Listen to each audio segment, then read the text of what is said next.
Bonjour à tous, ravi de vous retrouver pour cette nouvelle édition du journal de 8 Mont-Blanc. Nous sommes le vendredi 15 février 2019. Voici les titres.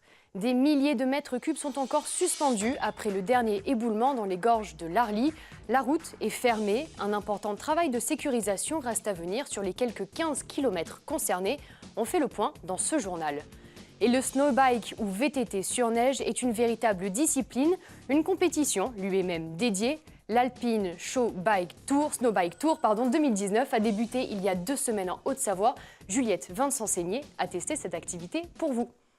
Mais avant de développer ces titres, pas de médaille pour Tessa Worley. Immense déception pour la double championne du monde de géant. La skieuse du Grand Bornand n'est pas sur le podium cette année. Elle a terminé en 6e position ce jeudi en Suède. C'est la Slovaque Petra Vlhová qui l'emporte, suivie de l'Allemande Victoria Rebensburg et en 3e position l'Américaine Mikaela Shiffrin. Pas de médaille donc côté français, mais un joli tir groupé. Dans le top 10, on retrouve Clara Diez à la 8e position et Coralie Frasse-Sombé en 9e position. Bravo à elle. Les gorges de l'Arly toujours victimes des aléas. Crues, inondations, éboulements, les 15 km de la route des gorges de l'Arly connaissent d'importants dégâts depuis des années. Le dernier en date, un éboulement majeur qui a coupé la route en deux, détruisant au passage un ouvrage de protection. 8000 mètres cubes de rochers se sont effondrés. Une visite du chantier était organisée ce matin avec les élus du département. Il faut maintenant sécuriser le périmètre. Fanette Debuisson était sur place.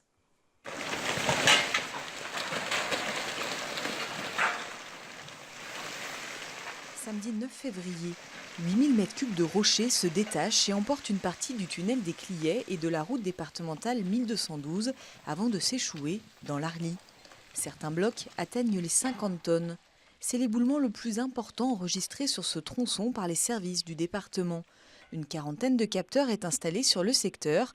La route avait donc été fermée quelques heures plus tôt. Au mois d'août, on était par exemple sur des mouvements de l'ordre de 2 mm par mois, ce qui commence à être significatif. Au mois de décembre, on était passé déjà à des mouvements de l'ordre de 1 à 2 cm jour. Quand on a décidé de fermer, on était de l'ordre de 15 cm jour. Et c'est passé assez rapidement à 2 cm par heure. Et après, samedi, l'éboulement a été extrêmement rapide. Le secteur est instable depuis des années. En 2014, 5000 m3 s'étaient déjà effondrés. Une casquette métallique provisoire avait été installée ces dernières semaines pour prévenir les petits éboulements. Nous avions mis une protection provisoire en métal et qui était provisoire, puisqu'elle devait être démontée ensuite pour faire dégringoler la masse instable qui était encore en amont. Donc nous ne regrettons pas d'avoir fait ces travaux parce que de toute manière, si nous avions fait des travaux plus conséquents, c'est-à-dire par exemple si nous avions coulé du béton ou si nous avions mis des pare-blocs, bon, pas du métal mais de l'aggloméré, ils auraient été également embarqués. L'élément nouveau par rapport aux autres éboulements de ces dernières années, c'est que les blocs sont beaucoup plus gros qu'avant et ils tombent de beaucoup plus haut. Nous n'allons pas abandonner les gorges de l'Arly. Pas question donc de fermer cette route, lien entre Savoie et Haute-Savoie. Elle aura déjà coûté près de 30 millions d'euros. Il faudra des mois de diagnostic et de travail avant d'envisager sa réouverture. Plusieurs milliers de mètres cubes sont encore suspendus. On a un éboulis suspendu, si vous voulez, d'à peu près 4000 qui est en train de bouger, qui descend tous les jours. Et puis on a ce qu'on appelle l'encaissant, donc le terrain qui est derrière. Les cibles qui nous restent montrent que le mouvement continue sur cet encaissant. Et cet encaissant représente 15 000 m3. C'est cette partie-là qu'on souhaiterait pouvoir éliminer en la terrassant, pour autant que ce soit faisable. Parce qu'il se peut qu'on ne puisse pas le faire pour que ce ne soit pas suffisamment sécuritaire pour le personnel et auquel cas on ne pourra pas le faire. En attendant une solution, touristes et habitants devront se passer de la route des gorges de l'Arly. Cet hiver au moins, la déviation par Héry-sur-Ugine est toujours mise en place. Et le forum Ensemble Agir pour demain était organisé ce jeudi au manège à Chambéry par le Conseil départemental de Savoie et l'association Pays de Savoie Solidaire. Cette journée venait clôturer l'anniversaire des 30 ans de politique de coopération et de solidarité internationale du département. Les différents acteurs ont pu échanger et disserter pour imaginer la solidarité de demain. On écoute Mireille Montagne, la présidente de Pays de Savoie Solidaire, au micro de Sébastien Germain.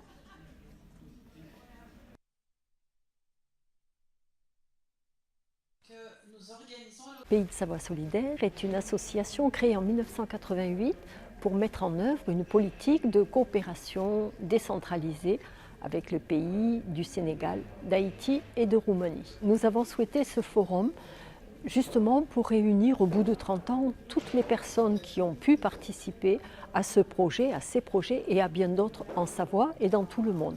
Et l'idée de ce forum, c'est d'imaginer comment nous devrions travailler pour l'avenir et pour les 30 ans à venir. Les coopérations bougent en fonction de la situation dans les pays. Par exemple, au Sénégal, le niveau de maturité politique du Sénégal nous permet aujourd'hui d'accélérer certains projets qui arrivent à aboutir. En Haïti, où la situation est toujours très difficile et très tendue, les projets ont beaucoup de mal à émerger, en tout cas au niveau de l'ensemble du pays. Donc pour l'avenir, c'est vraiment continuer à travailler sur les compétences ensemble de nos partenaires et ici des gens qui sont acteurs dans nos actions. Et j'ajoute que vous pouvez voir une émission spéciale sur cette journée présentée par Sébastien Germain. Rendez-vous mardi 19 mars à 19h.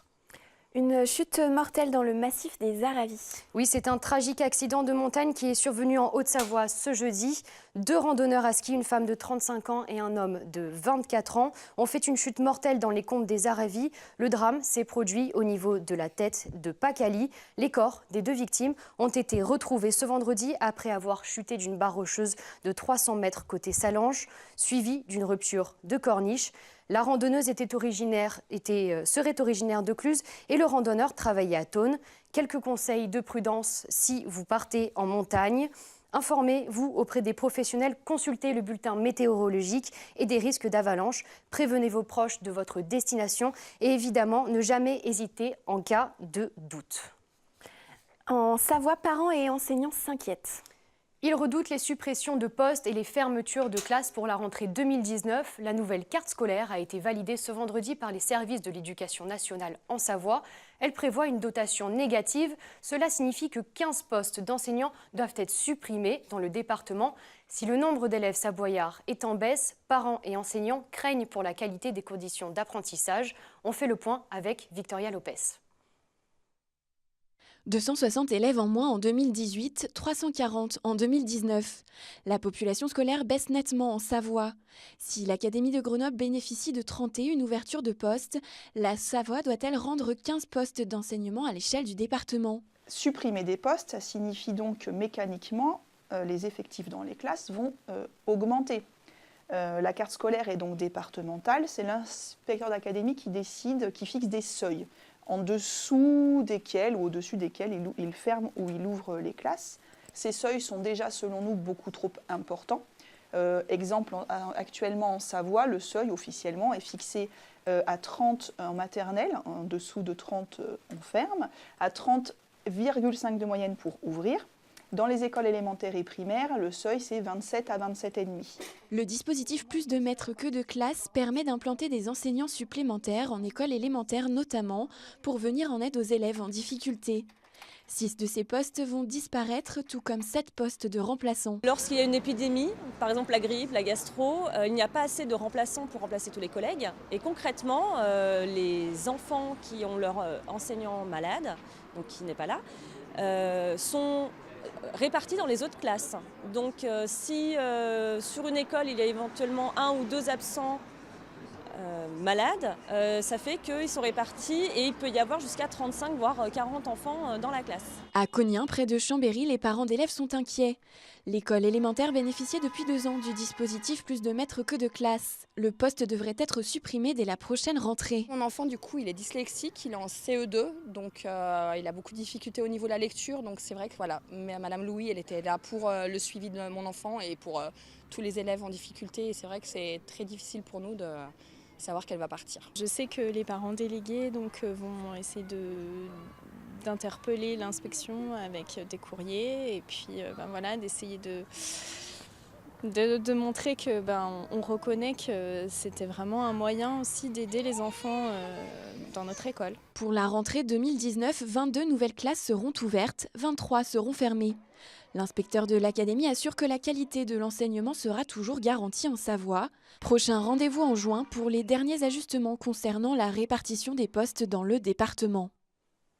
L'Alpine Snowbike Tour 2019 a commencé il y a 2 semaines. La première étape de cette compétition de VTT sur neige a eu lieu dans la station de Châtel en Haute-Savoie. Cette discipline, encore peu connue, tente à se démocratiser. D'ailleurs, les stations n'hésitent pas à proposer des circuits à la portée de tous. Juliette Vincent-Seigné en a testé un pour vous.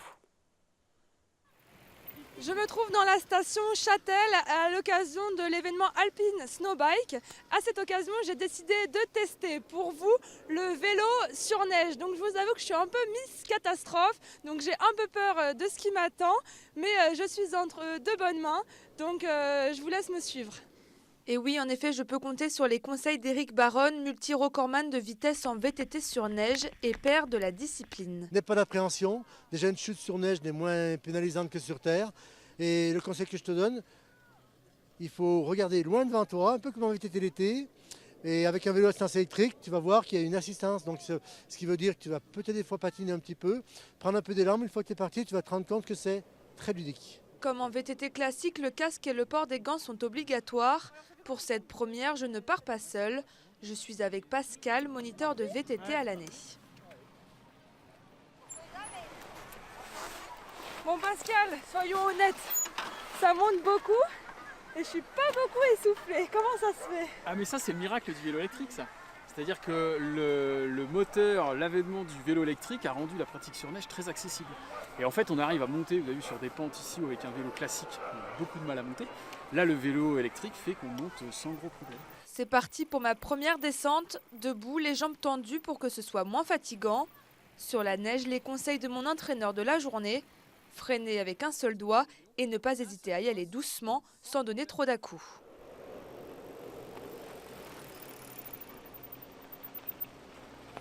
Voilà, bah écoutez, le VTT sur neige c'était une très bonne surprise, une très belle expérience.